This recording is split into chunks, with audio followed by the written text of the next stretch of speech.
Hello friends, एक बार फिर से स्वागत है आपका हमारे यूट्यूब चैनल में। आज का जो हमारा वीडियो है वो वृद्धि की अवस्थाओं के ऊपर होने वाला है कि कौन कौन सी अवस्थाएं यानी स्टेजेस होते हैं ग्रोथ के।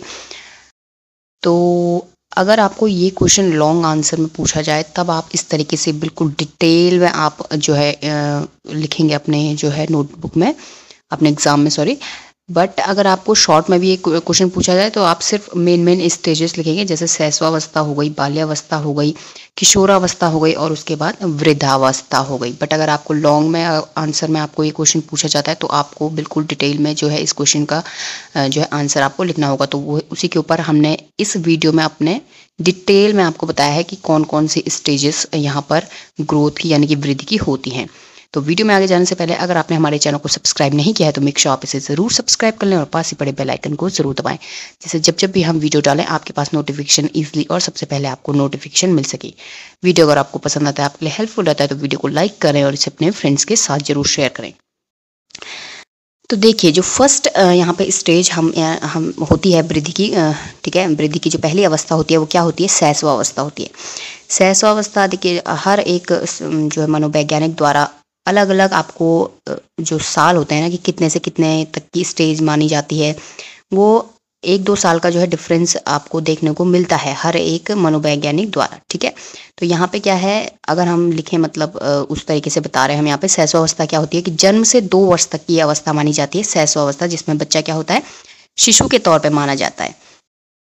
इसमें क्या होता है कि जन्म से 2 वर्ष तक बच्चों का शारीरिक एवं मानसिक विकास तेजी से होता है, ठीक है। जो उनका फिजिकल डेवलपमेंट है और उनका जो मेंटल डेवलपमेंट है, ये क्या होता है, काफ़ी तेज़ी से यहाँ पर देखने को मिलता है इस स्टेज में, 0 से 2 साल की अवस्था में। बालक इस अवस्था में पूर्ण रूप से माता पिता पर आश्रित रहता है।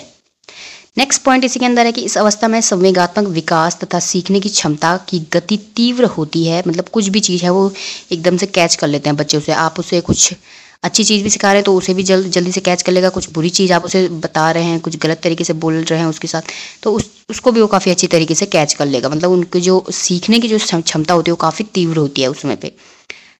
जब नवजात शिशु शैशवावस्था की ओर अग्रसर होता है तो उसके अंदर प्यार व स्नेह की आवश्यकता बढ़ने लगती है। मतलब उसे चाहिए जो उसके साथ अच्छे ढंग से व्यवहार करेगा, वो उसी के साथ ज़्यादा रहना पसंद करता है। तो ये होता है शैशवावस्था की स्टेज में। ये जो है पॉइंट यहाँ पर हैं, 2 पॉइंट हमने यहाँ पे दिखाए हैं, ठीक है। नेक्स्ट है बाल्यावस्था। चाइल्डहुड में क्या होता है, तो बाल्यावस्था में बालक का विकास बहुस्तरीय एवं निश्चित होता है। इसके 2 भागों में यहाँ पे विभाजित किया गया है, ठीक है। तो बाल्यावस्था को अगर आपको सिर्फ शॉर्ट में आपको पूछा जाए तो आप सिंपल बाल्यावस्था में 1-2 पॉइंट लिख सकते हैं। इसी में से मतलब पूर्व बाल्यावस्था, आपको इतनी ज़्यादा हेडिंग डालने की जरूरत नहीं कि पूर्व बाल्यावस्था और फिर उत्तर बाल्यावस्था, इस तरीके से आपको हेडिंग डालने की जरूरत नहीं। आप सिंपल बाल्यावस्था को भी समझा सकते हैं। बट अगर आपको लॉन्ग में पूछा गया है तो आप डिटेल में बताएंगे तो ठीक रहेगा, ज़्यादा अच्छा रहेगा। तो बाल्यावस्था में जो 2 पॉइंट हैं वो है, पहला पॉइंट है पूर्व बाल्यावस्था। तो ये 2 साल से 6 वर्ष तक के बच्चे जो होते हैं वो पूर्व बाल्यावस्था में माने जाते हैं। इसमें क्या होता है कि बालकों का बाहरी जुड़ाव होने लगता है। मतलब उन्हें बाहर की चीज़ें, बाहर उनका ज़्यादा वो होने लगता है कि कौन कैसा है या फिर बाहर मेरे कौन से दोस्त हैं, उनकी तरफ वो ज़्यादा अट्रैक्ट होते हैं। बच्चों में नकल करने की प्रवृत्ति, अनुकरण एवं दोहराने की प्रवृत्ति आ जाती है, ठीक है। वो मतलब अपने घर के लोगों को देख करके बोलने लग जाते हैं उसी हिसाब से, मतलब दूसरे की नकल वो करने लग जाते हैं। सेकेंड पॉइंट यहाँ पर है कि बालकों में सामाजिकरण एवं जिज्ञासा दोनों में वृद्धि होती है। मनोवैज्ञानिक दृष्टि से यह काल भाषा सीखने की सर्वोत्तम अवस्था मानी गई है या फिर है। तो यहाँ पर जो स्टेज है जो ये वाली कि 2 से 6 साल तक के जो बच्चे होते हैं इनमें जिज्ञासु प्रवृत्ति के होते हैं। मतलब आप उनके सामने कुछ काम कर रहे होंगे तो उनको भी ये मन होगा कि हम भी ये काम करें, चाहे वो काम कैसा भी होगा, ठीक है। तो वही चीज़ है। और वो बाहरी तौर पे भी काफ़ी ज़्यादा मतलब लोगों के साथ रहना पसंद करते हैं। तो ये जो टाइम होता है बच्चे का, ये भाषा सीखने का सबसे अच्छा जो है समय माना गया है बच्चों के लिए कि कौन सी भाषा बच्चा ढंग से सीख रहा है। अगर आप उसके साथ मातृभाषा में बात कर रहे हैं तो उसी लैंग्वेज को ठीक से पकड़ेगा। अगर आप उसे कोई और अदर लैंग्वेज भी सिखाना चाहते हैं तो इस समय ये मतलब अच्छा टाइम है जब आप उसको उस लैंग्वेज को सीखने के लिए मतलब तत्पर कर सकते हो। एक तरफ से ये भी है क्योंकि वो इस समय पे सीख लेगा, वो चीज़ को कैच कर पाएगा वो ठीक ढंग से उन वर्ड को। सेकेंड है यहाँ पे उत्तर बाल्यावस्था, यानी कि बाल्यावस्था का जो पॉइंट है वो है, तो ये यहाँ पे मानी जाती है 6 से 12 वर्ष तक की अवस्था।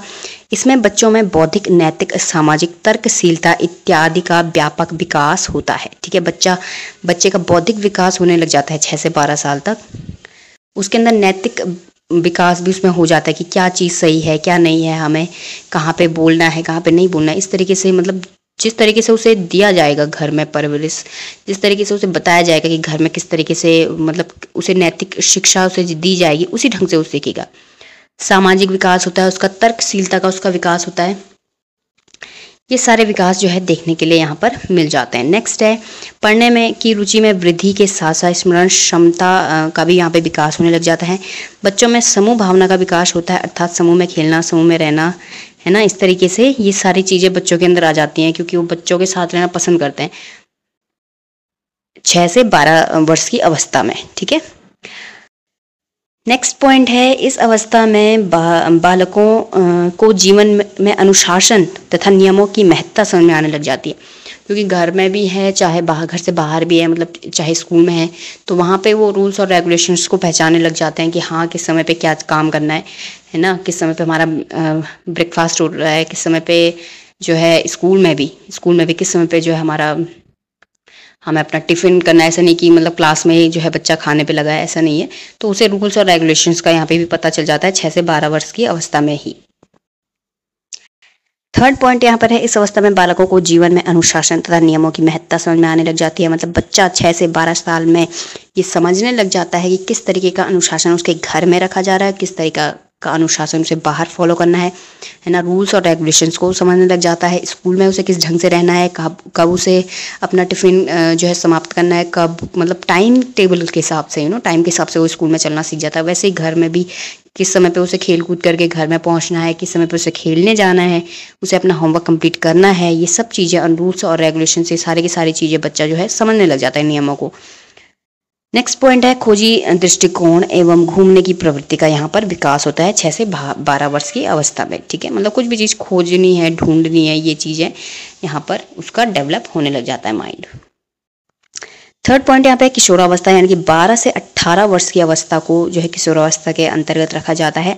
इसमें क्या है अत्यंत जटिल अवस्था तथा साथ ही व्यक्ति के शारीरिक संरचना में परिवर्तन देखने को यहाँ पर मिलता है। तो किशोरावस्था ऐसी ही होती है जिसमें बच्चे का जो है बहुत सारी चीज़ों में जो है चेंजेस होते हैं, चाहे उसके फिजिकल बॉडी में चेंजेस होते हैं, चाहे उसके मतलब माइंड में भी उस ढंग के विचार उसके अंतर्गत उसके अंदर आते हैं। तो ये क्या है काफ़ी जटिल अवस्था जो है बच्चों की मानी गई है, चाहे वो गर्ल्स हो या फिर बॉयज़ हो। ठीक है, नेक्स्ट पॉइंट यहाँ पे है यह वह समय होता है जिसमें बालक बाल्यावस्था में परिपक्वता की ओर उन्मुख होता है।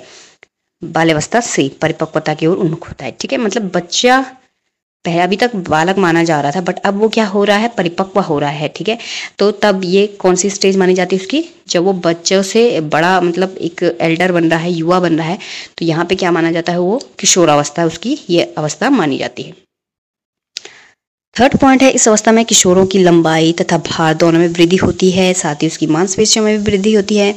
नेक्स्ट पॉइंट है 12 से 14 वर्ष की आयु में लड़कों की अपेक्षा लड़कियों की लंबाई एवं मांसपेशियों में तेजी से वृद्धि होती है, एवं 14 से 18 वर्ष की आयु के बीच लड़कियों की अपेक्षा लड़कों की लंबाई व मांसपेशियां तेजी से बढ़ती है। तो मतलब लड़कियों की जो एक मानी गई है, वैसे ऐसा हर टाइम नहीं होता, क्योंकि कई की जो है थोड़ा बहुत अप डाउन्स जो है होते रहते हैं। तो 12 से 14 वर्ष की आयु तक गर्ल्स का जो है ज़्यादातर डेवलपमेंट हो जाता है, या फिर ज़्यादातर उनकी ग्रोथ हो जाती है। डेवलपमेंट नहीं बोलेंगे, ज़्यादातर उनकी ग्रोथ हो जाती है। वहीं पे 14 से 18 वर्ष की आयु में जो है बॉयज़ में जो है ये ग्रोथ देखने के लिए मिलती है। किशोरावस्था के बाद जो नेक्स्ट पॉइंट है वो है हमारा युवा प्रौढ़ावस्था, जिसकी एज है 18 से 40 वर्ष तक की। तो इस स्टेज में वो पर्सन्स आते हैं जो एक मतलब पूर्ण तरीके से परिपक्व हो जाते हैं, उनको इस स्टेज के अंतर्गत जो है रखा जाता है। नेक्स्ट है यहाँ पे परिपक्व प्रौढ़ावस्था, जिसकी एज है 40 से 65 वर्ष की अवस्था मानी जाती है। ये यहाँ पे आपको कुछ चीज़ें दिखेंगी, जैसे कि बालों का सफ़ेद होना, मांसपेशियों का ढीलापन, चेहरे में झुर्रियाँ आना। तो ये सारी चीज़ें जब किसी पर्सन के अंदर देखने को मिलती हैं तो आप ये मान सकते हैं कि वो जो है परिपक्व प्रौढ़ावस्था के अंतर्गत अभी है। और जो लास्ट है यहाँ पर वो है वृद्ध प्रौढ़ावस्था। ठीक है, वृद्ध प्रौढ़ावस्था में क्या होता है कि 65 से ऊपर की आयु वाले जो है लोगों को यहाँ पे रखा जाता है। इसमें शारीरिक क्षमता कमजोर हो जाती है, किसी भी पर्सन का, जो भी पर्सन वृद्ध पौगंडावस्था के अंतर्गत आते हैं, उनका सामाजिक, आध्यात्मिक, धार्मिक और सांस्कृतिक क्रियाकलापों में उनका जो है रुझान यहाँ पर देखने के लिए मिलता है। मतलब इन चीज़ों में ज़्यादा पार्टिसिपेट करते हैं या फिर इन चीज़ों को सुनने में या देखने में उनका ज़्यादा मन रहता है। तो ये हैं कुछ स्टेजेस जो कि हमने वृद्धि की अवस्थाओं के अंतर्गत रखे हैं। तो आई होप आपको हमारा ये वीडियो पसंद आएगा। ऐसे वीडियोस को पाने के लिए चैनल को सब्सक्राइब करते रहें। Thank you so much.